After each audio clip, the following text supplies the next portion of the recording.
Hi, my name is Martin Headley. I'm the Vice Chair with the Chapel Lane Community Partnership, and I'm also the Vice Chair with the Guardians of the Old Town Hall, which is what I'd like to talk about. I'm very, very passionate about social inclusion. I had a very late diagnosis of Asperger's syndrome. Until that point, I'd underachieved an awful lot. Now, what I recognise is a lot of my support structures were coming from people who were also service users. Most of us had a shared interest in the arts. So it seemed a very logical thing to get all of us together, pool our resources, and even though we weren't being paid, try to develop opportunities for ourselves. And what we've come up with is this document.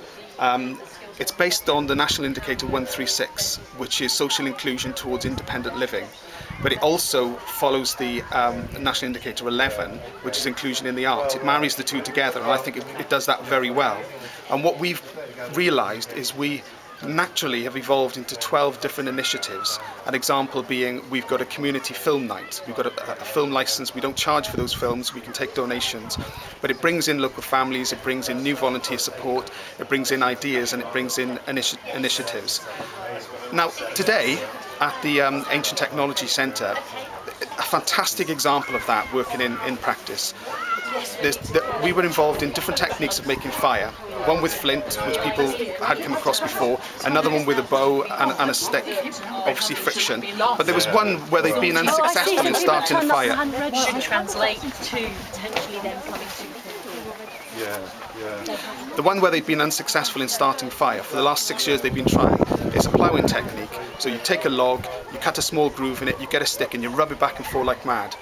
They've been unsuccessful. Now, a group of us were quite passionate about trying to achieve this because we were told that they hadn't succeeded, weren't sure they ever would. Wow, there's a challenge. But the difference was, I think, that we, instead of competing against each other, we came together and worked towards a common aim, and we all put a little bit of information in, new information that they hadn't had.